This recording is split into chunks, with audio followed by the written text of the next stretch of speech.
off with the opening statement of the chair and the ranking member. A number have said who support the JCPOA have said that we should always regard the signature of the President of the United States as binding on our country, that the President gives our word and that word is binding on us. I would hope that Congress would reject that view. For example, this president might sign an agreement with Russia that said we will never base American soldiers in Poland or the Baltics. Unless that is approved by Congress, it should not be regarded as binding on the American people. So I think it is legal for the president to renounce the JCPOA. It's just a terrible idea at this time. It will meet the president's psychological needs. This agreement has the scent of Obama on it. It will meet perhaps his political needs. It is terrible statecraft. The president would be doing so in order to say he wants to sanction Iran. Just a few weeks ago, a bipartisan letter was sent to the president urging him to use the existing sanctions from 2010 to sanction those who give spyware to the Iranian government to suppress its people. He has not sanctioned a single company, nor has his predecessor. It doesn't seem like the president wants to sanction Iran in order to sanction Iran. He wants to sanction Iran in order to desecrate a document signed by his predecessor. If we're going to renounce this deal, we have to ask, what rights does each party acquire if the deal is voided? Well, Iran gets to go forward with its nuclear program. No inspectors, heavy water, unlimited centrifuges, and they can seek a return, I'll get to this in a second, of the stockpile of fissile material that they shipped abroad under the deal. What do we get? Well, we know that sanctions can change Iran's behavior. There are many reasons to sanction Iran. Does voiding the deal allow us to impose sanctions we couldn't impose otherwise? Well, we know that voiding the deal angers Europe and Japan and makes it incredibly difficult to have effective multilateral sanctions. But some of us, many of us were here when John Kerry sat at that table and told us that even under the deal, adhering to the deal, we can sanction Iran in full proportion to its non-nuclear wrongdoing. They're responsible for hundreds of thousands of deaths in Syria, tens of thousands of deaths in Yemen. They stone people to death for who they love. If they never had thought of a nuclear program, we would be coming up with every possible sanction. And if we said we're doing it because of Syria and Yemen, we'd have European support.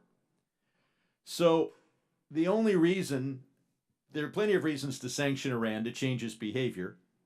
Staying in the deal allows us to sanction Iran and have the hope and expectation of European and Japanese support.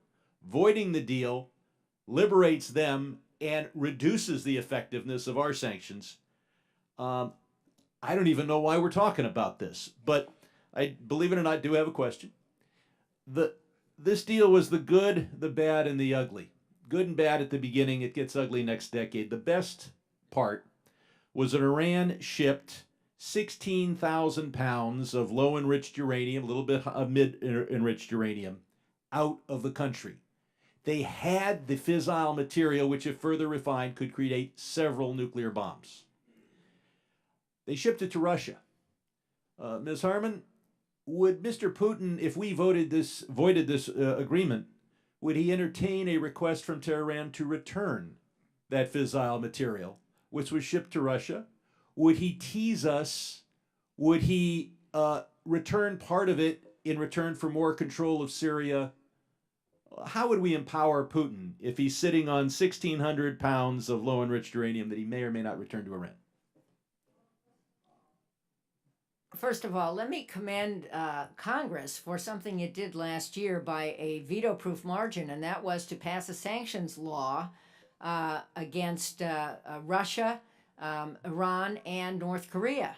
that dramatically increased sanctions against all three countries. And I think that law has been very effective. And Congress did this on a bipartisan basis. So there's something to celebrate there.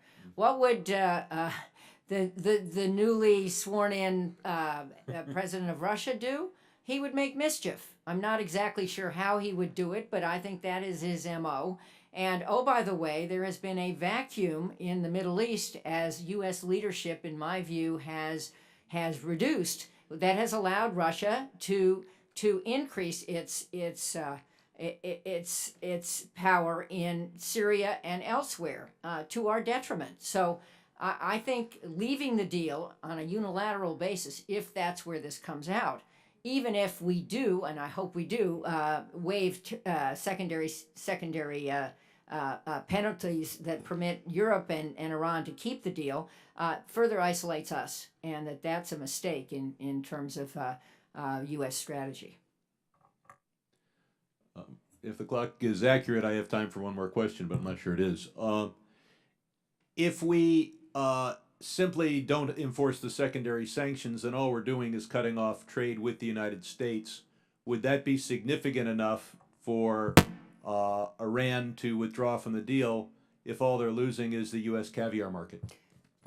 Well, I actually don't think so, but let's understand it does have significant effects on at least one U.S. company. That would be Boeing, which has sold a number of airplanes to Iran, and I think that deal would be in jeopardy, and thousands of jobs in various locations in the U.S. would be in jeopardy. So I don't understand. I think none of us understands what the advantage to the U.S., and I think that's the point of your question, is from the way the administration seems to want to proceed this afternoon.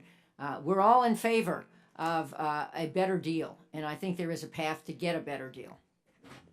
We go to Chris Smith.